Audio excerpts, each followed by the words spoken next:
Assalamualaikum warahmatullahi wabarakatuh. Bertemu kembali dengan saya, Nurul Arifianti. Hari ini saya akan menjelaskan bagaimana agribisnis ubi kayu.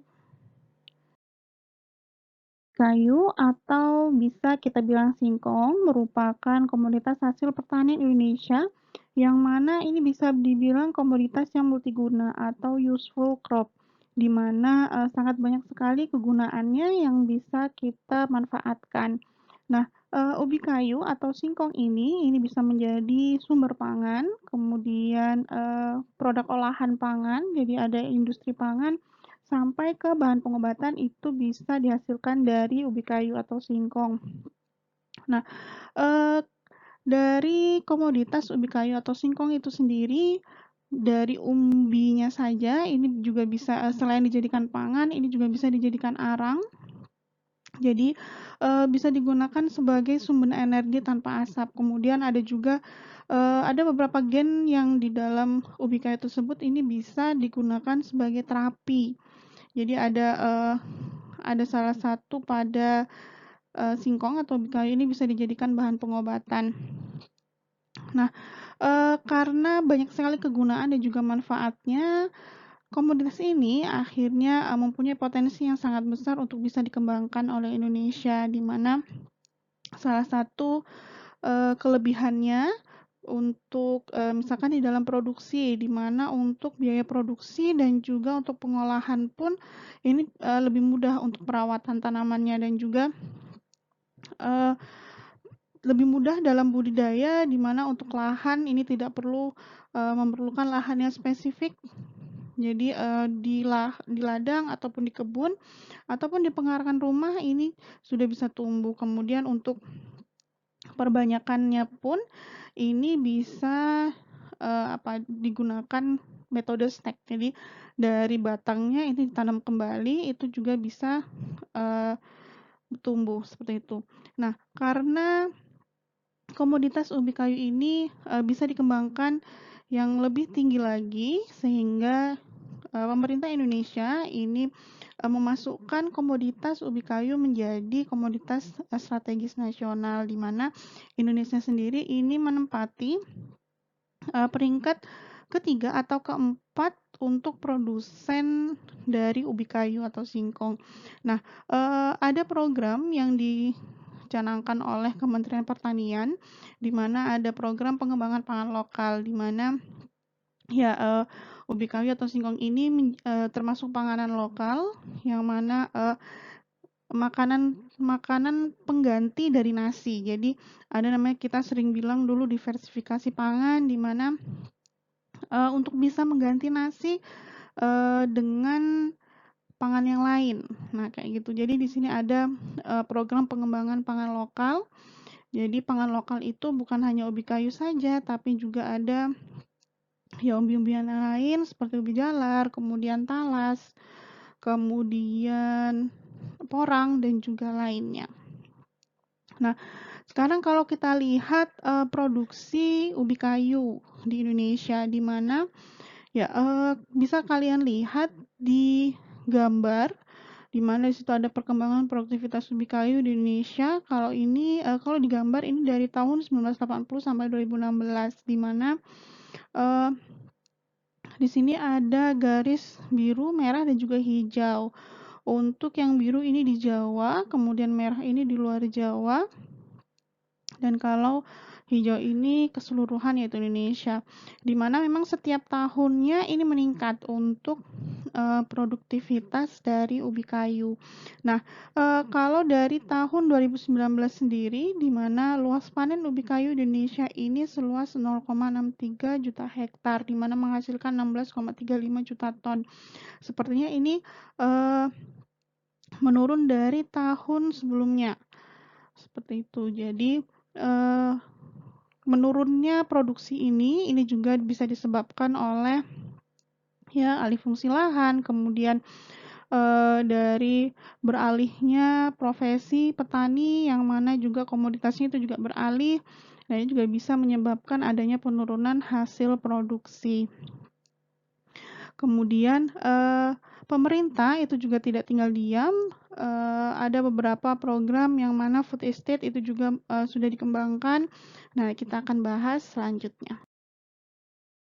Kalian bisa lihat luas panen dan juga produksi dan juga produktivitas dari berbagai daerah, di mana di sini ada sentra dari ubi kayu atau singkong di Indonesia, di mana yang menempati peringkat pertama, sentra pertama yaitu di Lampung, di mana di sini untuk luas panennya itu sekitar 200.000 hektar.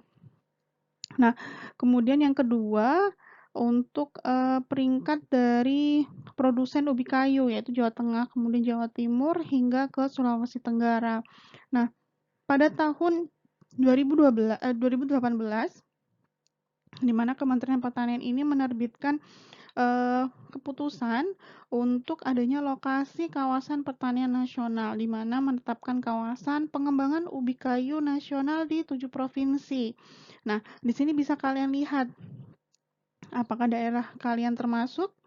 Ya, jadi di sini ada 7 provinsi: Sumatera Utara, Lampung, Jawa Barat, Jawa Tengah, Yogyakarta, Jawa Timur, dan Sulawesi Selatan. Jadi pada keputusan tersebut ini ditetapkan bahwa daerah-daerah ini merupakan daerah sentra untuk pengembangan ubi kayu nasional.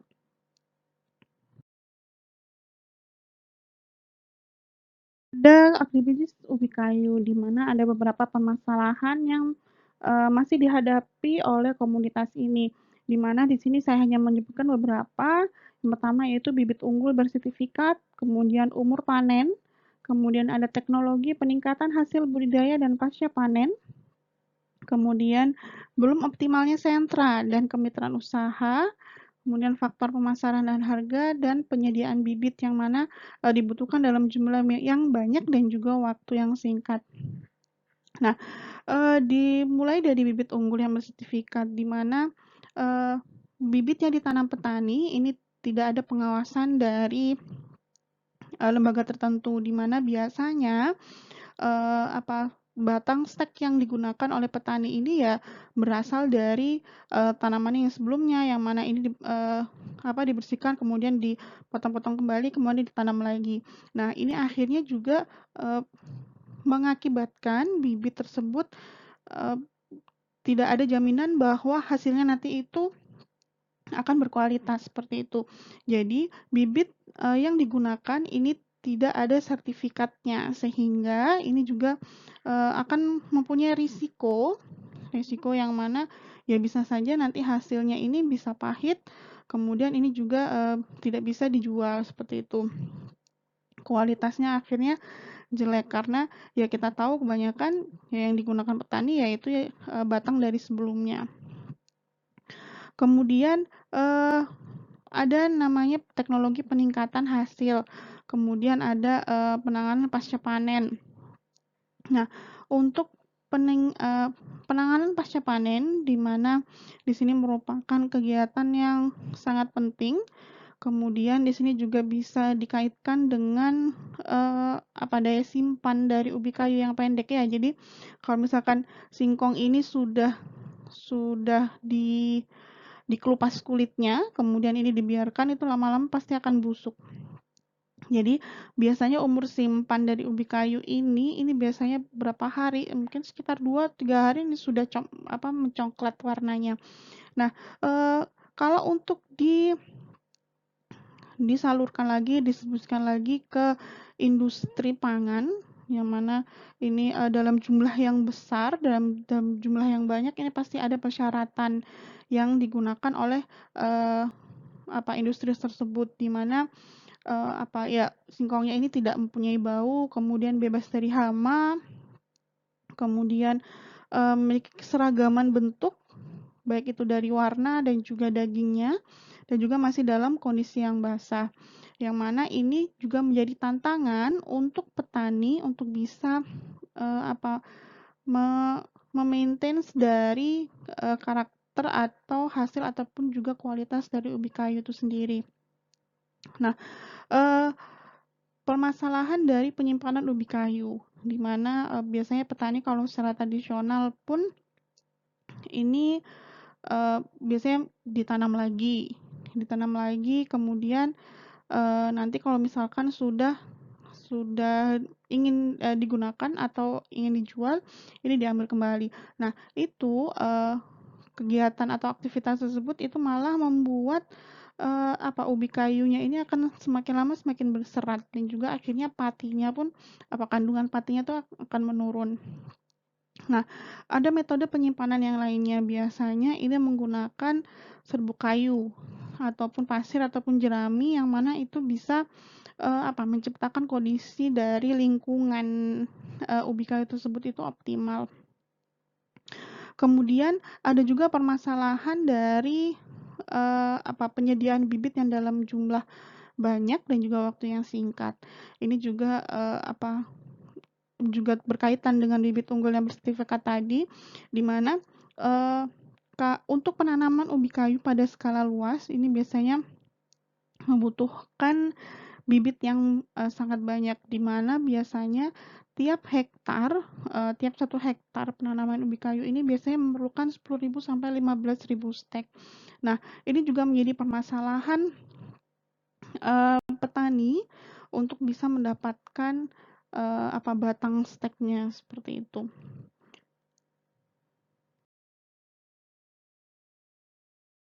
Ini merupakan studi kasus di Pulau Madura, di mana di sini adalah matriks dari analisa permasalahan keberlanjutan produksi ubi kayu di Madura. Nah, di sana kalian bisa lihat pada gambar masalah pokoknya itu apa. Masalahnya adalah keberlanjutan produksi ubi kayu di Madura. Di sini ada sebab akibat. Nah, sebabnya itu apa? Bisa dilihat di sini arahnya panah ke bawah. Sebabnya itu apa? Bisa karena produktivitas lahan yang rendah dan juga adanya resistensi dari masyarakat. Di mana kalau untuk yang produktivitas lahan yang rendah ini, untuk kesuburan tanah dan juga ketersediaan air yang kurang, di mana di Madura sendiri lahannya lahan kering karena di sini cuacanya sangat panas sekali. Kemudian dari sisi SDM-nya, di mana kehidupan masyarakat di Madura sendiri yang lebih banyak menjadi perantau, di mana SDM-nya yang rendah sehingga dalam produksi dari ubi kayu di sini rendah. Kemudian kalau dilihat dari resistensi dari masyarakat, dilihat dari sosial budaya masyarakat di Madura sendiri, yang mana itu menggantungkan hasil panen sebagai bahan pangan, dan juga dari panjangnya periode tanam dari panen ubi kayu ini akhirnya membuat petani di Madura ini beralih ke komoditas yang lain. Dan juga belum tersentralnya lahan produksi, jadi belum ada sentra seperti yang tadi dijelaskan di sebelumnya. Sentra dari ubi kayu di sini belum ada di Madura, sehingga belum terbentuk adanya kesatuan ataupun kebutuhan yang sama dari petani ini. Jadi belum bisa tersentuh dari seperti adanya koperasi, karena belum ada sentra atau perkumpulan dari kelompok petani ubi kayu seperti itu. Kemudian akhirnya akibatnya ke apa dari keberlanjutan produksi ubi kayu ini? Akhirnya ke jenis usaha tani yang masih terbatas. Kemudian di Madura sendiri apa sih komoditas yang masih diunggulkan seperti itu. Jadi ubi kayu ini masih di beberapa daerah masih ada, cuman ini lebih menurun dari tahun-tahun sebelumnya. Kemudian adanya lahan tidur yang tidak termanfaatkan karena petani tidak punya minat lagi untuk menanam ubi kayu seperti itu. Akhirnya mengarah ke apa? Mengarah ke meningkatnya arus urbanisasi, di mana ya tadi menjadi merantau ke daerah lain, atau menjadi pengangguran seperti itu. Nah, pengangguran sendiri di sini akhirnya apa? Mengarah ke penurunan kesejahteraan dari masyarakat Madura. Ya, ini adalah ringkasan dari permasalahan agribisnis produksi ubi kayu di Madura, di mana tidak ada keberlanjutan dalam produksi ubi kayu. Jadi di sini kalian juga mungkin bisa memahami atau kalian yang dari Madura, yang asli Madura, bagaimana sih kondisi di daerah kalian yang mungkin dulunya pernah ada penanaman ubi kayu, kemudian sekarang sudah tidak ada lagi. Nah, seperti apa sih? Kalian juga bisa ya berbagai informasi lah nanti bisa kalian share pada saat di kelas seperti itu. Saya juga ingin dengar cerita kalian dari Madura yang mungkin kalian punya pengalaman sendiri tentang komoditas ubi kayu. Ini adalah produk atau produk nilai tambah dari ubi kayu, di mana kalian bisa lihat dari ubi kayu, dari kulit, daging, kemudian daunnya ini pun masih bisa dimanfaatkan. Nah, untuk misalkan kita dari umbinya dulu. Nah, dari umbi dulu, misalkan dari bentuk produk yang umbi segar, di mana ini bisa dijadikan berbagai produk pangan, misalkan jajanan tradisional atau aneka produk pangan olahan. Kemudian kalau misalkan dalam berbentuk chip atau pelet, nah ini bisa dijadikan untuk pakan ternak. Jadi ini bisa bagian rangsum dari pakan ternak. Kemudian ada dari industri alkohol atau alkohol yang mana ini bisa digunakan untuk memproduksi alkohol untuk industri minuman atau disinfektan, kemudian bisa juga untuk produksi etanol yang mana itu dicampur dengan bahan bakar yang mana bisa menjadi sumber energi. Kemudian bisa dijadikan bahan makanan dan juga minuman yang mana bisa digunakan untuk mie instan, kemudian saus bumbu atau peminuman, kemudian bisa dijadikan juga sebagai bahan pemanis, di mana diambil glukosanya atau fruktosanya pada industri minuman. Kemudian untuk industri tekstil ini juga bisa diambil, bisa menggunakan dari umbi dari ubi kayu, di mana pada produksi benang. Kemudian ini pada produksi benang ini manfaatnya untuk mengawetkan seperti itu. Kemudian pada industri kertas di mana mencampurkan dengan kertas agar bubur kertasnya ini bisa menjadi lebih liat ataupun juga kental. Kemudian di industri lem, di mana di sini memproduksi lem dan juga produk yang bercampuran dengan lem. Kemudian untuk industri kayu, yang mana ini digunakan untuk bentuk lem, digunakan sebagai lem dari tapiokanya, yang mana biar tripleknya ini lebih berkualitas seperti itu. Kemudian dalam industri obat, di mana di sini digunakan sebagai bahan pelunak atau pencair kapsul dan juga pil. Kemudian MSG, jadi MSG ini bukan hanya juga dari tebu, tapi juga bisa dari singkong. Kemudian ada juga industri biodegradable material product, yang mana ini dari ubi kayu ini dirubah ke dalam bentuk yang ini bisa digunakan sebagai bahan plastik, yang mana ini bisa lebih cepat terurai seperti itu. Kemudian dari daunnya ini ya bisa dijadikan pakan, yang mana bahan baku pakan yang bisa meningkatkan protein dan juga warna telur. Kemudian untuk batangnya ini bisa dijadikan bahan bakar, yang mana ini biasanya di daerah-daerah ya masih desa seperti itu, ini bisa digunakan sebagai bahan bakar. Kemudian ada juga tepung mokaf. Nah, jadi ini tepung mokaf yang sering kita dengar itu adalah tepung singkong, yang mana itu dijadikan bahan dasar untuk industri pangan.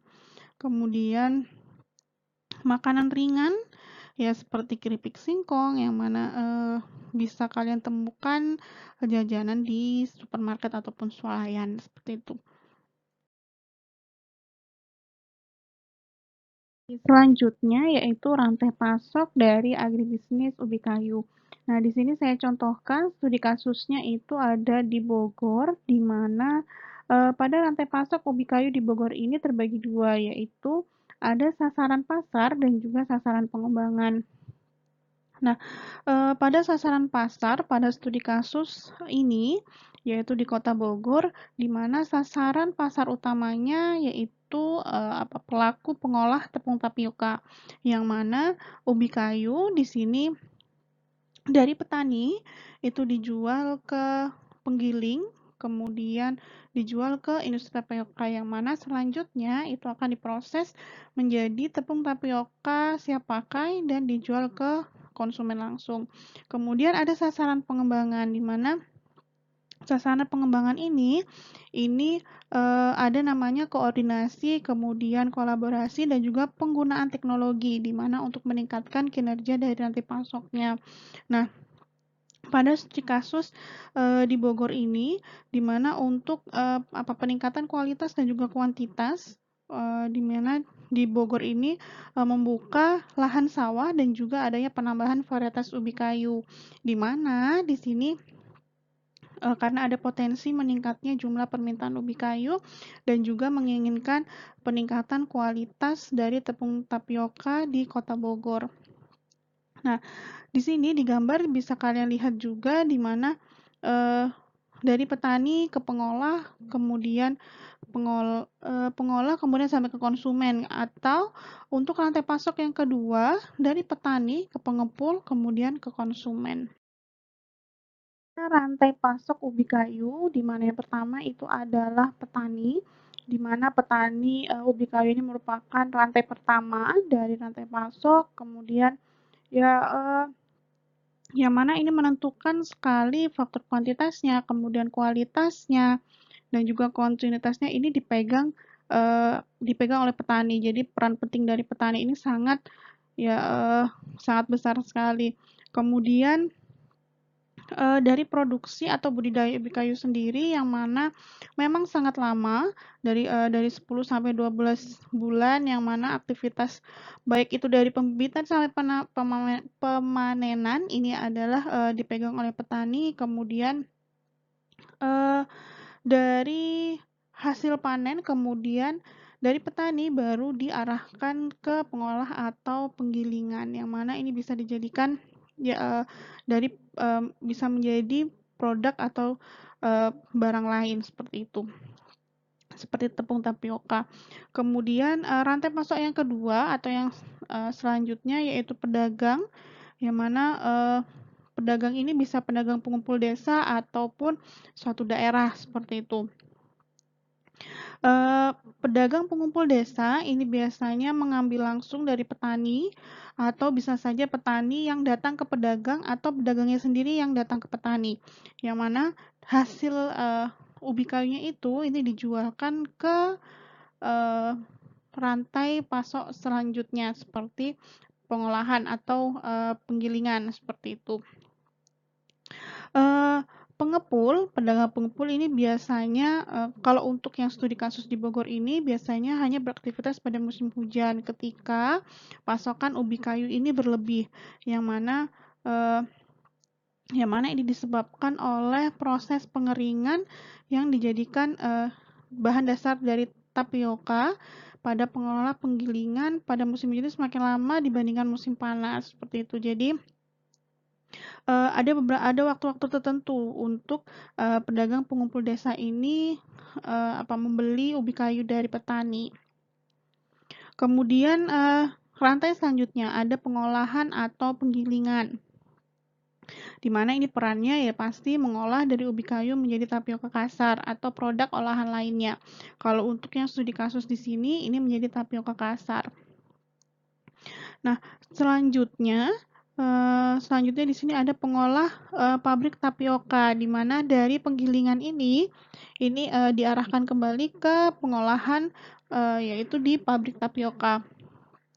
Nah, kalau untuk studi kasus di Bogor, di mana ada transaksi pembelian tapioka kasar dan juga penggilingan ubi kayu, ini biasanya dilakukan di lokasi pabrik tapioka. Kemudian tapioka kasar ini biasanya menggunakan mobil pickup atau mobil angkut, yang mana sudah disiapkan oleh pabrik dan juga melakukan langsung proses penggilingan di pabrik tersebut. Kemudian ada beberapa aktor lagi selain 4 tadi, selain petani, kemudian sampai ke pengolahan dari pabrik, ada juga pengolah pabrik kerupuk, kemudian pengecer dan juga ke konsumen. Nah, di sini juga ada aktor yaitu pabrik kerupuk, di mana pabrik kerupuk ini yang mana mengolah tepung tapioka itu menjadi produk bernilai tambah yaitu menjadi kerupuk. Kemudian dari pabrik kerupuk sendiri di sini ada aktor lagi yaitu pabrik atau pengolah penggorengan kerupuk. Jadi ada industri yang menghasilkan kerupuk, ada juga industri yang menghasilkan kerupuk matang seperti itu, jadi siap makan. Nah, di sini kerupuk itu dari tepung tapioka yang sudah diolah tadi, sudah digoreng, sudah dikemas menggunakan kemasan plastik. Nah, di sini siap untuk dipasarkan, yang mana dipasarkan ini diarahkan ke pengecer. Kemudian ada aktor selanjutnya yaitu pengecer, di mana pengecer ini menjualkan hasil dari pengolah atau pabrik dari penggorengan kerupuk tadi. Nah, kalau dari studi kasus yang di Bogor ini, untuk pengecer dari kerupuk yang berasal dari tepung tapioka ini biasanya diarahkan ke pasar-pasar. Jadi seperti Pasar Bogor, kemudian Ciampea, kemudian Cibinong. Nah, setelah dari pengecer yaitu ke arah aktornya itu konsumen akhir, di mana konsumen akhir ini akan membeli kerupuk tadi yang berasal dari tepung tapioka itu dari pengecer seperti itu. Jadi konsumen ini biasanya kan membeli lewat pengecer, kemudian pada berbagai kebutuhan ya, biasanya untuk konsumsi sendiri, kemudian bisa juga untuk kalau misalkan ada acara seperti itu. Jadi ada namanya aktor atau anggota primer dan juga ada aktor sekunder, yang mana kalau anggota primer itu tadi yang sudah saya jelaskan, yaitu yang berfungsi sebagai menyediakan sumber daya, pengetahuan dan juga utilitas untuk anggota primer. Kemudian kalau untuk anggota sekunder itu adalah anggota atau aktor yang terlibat dalam rantai pasok ubi kayu seperti pemerintah, kemudian pemilik tanah, penyedia jasa seperti jasa transportasi, kemudian produsen kemasan produk ataupun penyedia bahan baku. Jadi kalau pemerintah di sini biasanya fungsinya untuk mengembangkan biasanya dengan program kerja, memberikan penyuluhan, memberikan pengetahuan, ilmu. Kalau misalkan pemilik tanah dia hanya menyediakan lahan untuk bisa digarap. Kemudian biasanya keuntungan ini ada kontraknya sendiri, entah itu seperti apa kontraknya, bermacam-macam, bisa dari keuntungannya, bisa dari hasilnya, yaitu bermacam-macam. Kemudian ada juga anggota primer yang tadi ini menyediakan sumber dayanya dan juga pengetahuannya seperti itu. Oke, sekarang kita mengarah ke daya saing, di mana Indonesia sendiri ini sudah bisa ekspor untuk ubi kayu, di mana berbentuk singkong beku. Nah, pada tahun 2019 sendiri Indonesia mengekspor singkong beku, di mana negara tujuannya yaitu Amerika. Namun sayangnya lagi, selain ekspor, Indonesia di sini juga ternyata masih impor, yang mana impor produk olahan dari singkong, yang mana tepung tapioka, yang mana berasal dari Thailand sebanyak 136.000 ton. Jika kita berbicara tentang daya saing, ada beberapa faktor yang mempengaruhi permintaan ataupun ekspor dari ubi kayu. Dimana yang salah satunya yaitu jarak ekonomi, kemudian ada nilai tukar real, kemudian GDP real negara tujuan, populasi, dan juga harga ekspor real, yang mana itu mempengaruhi permintaan ataupun ekspor ubi kayu dari Indonesia. Saat ini tidak hanya di Indonesia saja, namun di dunia ada namanya tren bebas gluten, di mana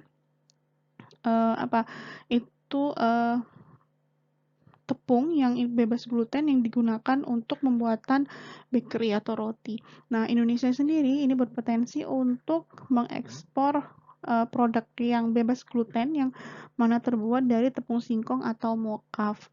Nah, Indonesia sendiri yang mana menjadi negara peringkat keempat untuk penghasil ubi kayu setelah Nigeria, Thailand dan juga Brasil.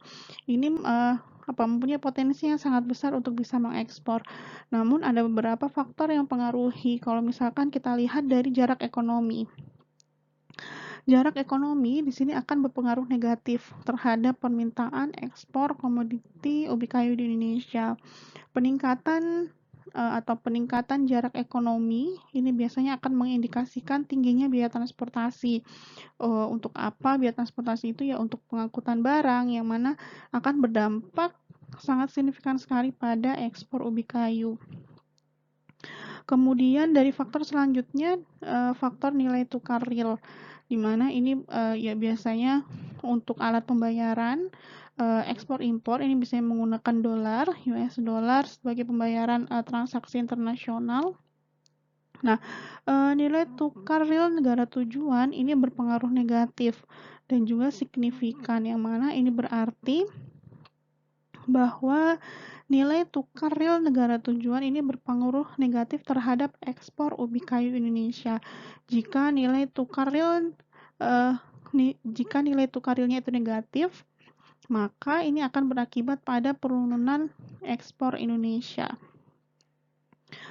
Sama seperti contohnya dari negara Korea yang mana ini mengalami depresiasi yang mana menyebabkan turunnya permintaan ubi kayu. Kemudian sama halnya juga dengan Singapura dan juga Hong Kong yang mana menunjukkan nilai tukar real dari negara Singapura yang mana itu lebih kuat dibandingkan Hong Kong, sehingga Singapura ini akan memiliki kemampuan untuk melakukan impor yang lebih besar. Kemudian dari faktor selanjutnya yaitu GDP real negara tujuan, di mana kenaikan dari GDP real negara tujuan itu akan meningkatkan ekspor ubi kayu. Jadi GDP real negara tujuan itu menggambarkan ukuran dari daya beli yang tinggi terhadap komoditi ubi kayu di Indonesia. Sehingga jika konsumsi negara tujuan itu terjadi peningkatan, ini pasti akan ada peningkatan dari permintaan ubi kayu. Kemudian dari faktor populasi, ketika terjadi peningkatan populasi, maka akan terjadi peningkatan permintaan ekspor ubi kayu dari Indonesia ke negara tujuan. Contohnya yaitu Cina, di mana merupakan negara yang populasinya itu cukup besar sehingga untuk permintaan ubi kayunya ini semakin tinggi. Sama halnya juga dengan Amerika Serikat, di mana Amerika Serikat ini memiliki pangsa pasar yang ideal untuk ubi kayu dari Indonesia. Kemudian faktor selanjutnya yaitu harga ekspor real, di mana variabel harga ekspor real ini berpengaruh negatif. Jadi ketika terjadi peningkatan harga ekspor real, maka akan terjadi penurunan nilai ekspor ubi kayu Indonesia.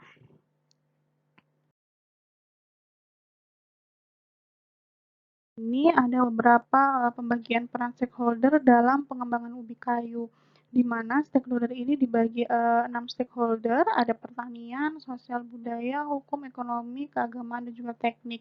Dan dari stakeholder ini mempunyai tugas dan peran masing-masing dan juga luaran yang diharapkan secara masing-masing.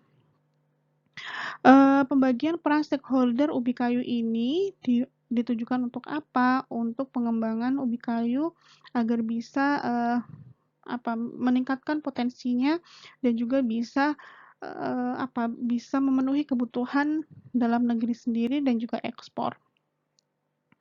Pada stakeholder yang pertama yaitu pertanian, di mana tugas dan perannya apa saja? Ya, pembuatan bibit ubi kayu yang berkualitas, kemudian riset, dan juga pemetaan dari kesesuaian lahan, dan hingga ke pasca panen, di mana Luaran yang diharapkan ini bisa meningkatkan produktivitas dan juga bisa mendapatkan nilai tambah yang komersil dari produk olahan turunan ubi kayu.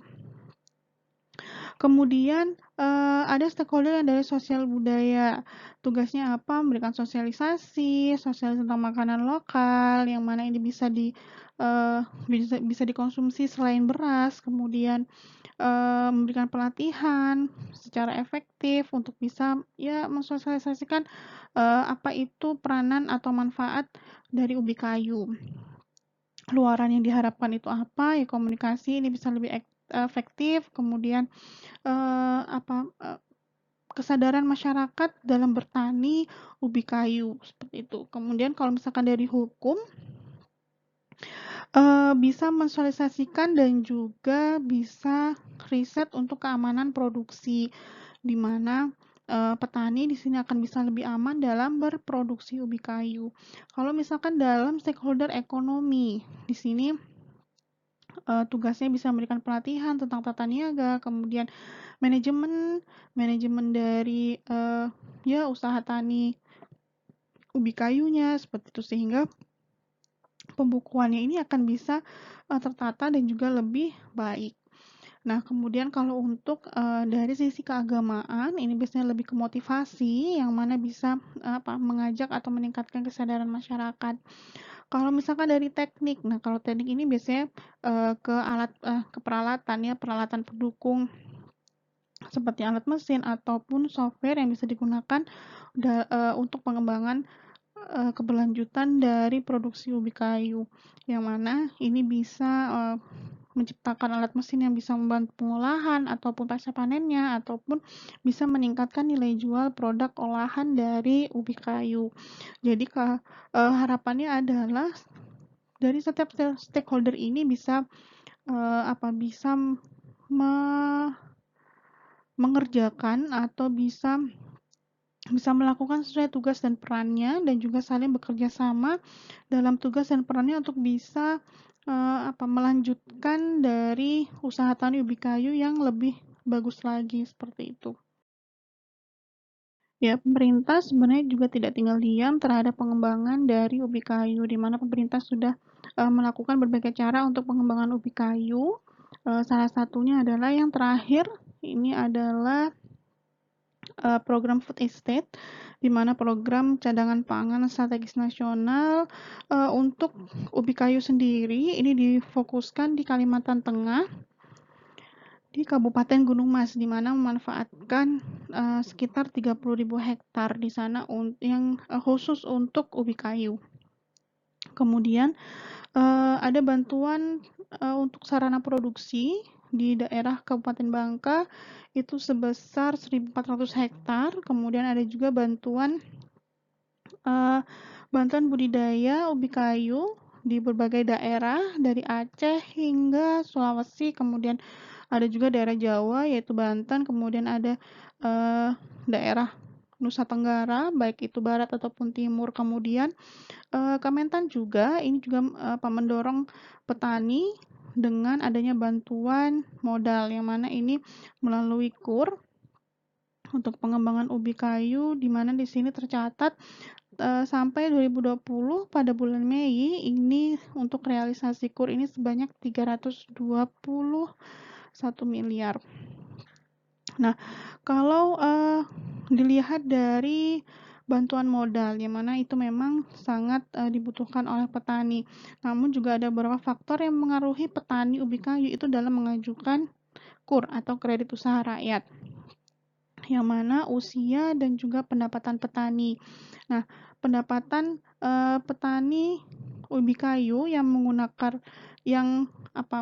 memanfaatkan fasilitas KUR ini itu lebih besar pendapatan petani yang tidak menggunakan KUR. Jadi hasil atau pendapatan dari petani ini yang menggunakan KUR ini lebih besar dibandingkan yang tidak memanfaatkan fasilitas KUR. Hal ini dikarenakan juga bantuan atau permodalan dari KUR ini biasanya digunakan untuk pembelian input-input yang digunakan untuk usaha tani ubi kayu.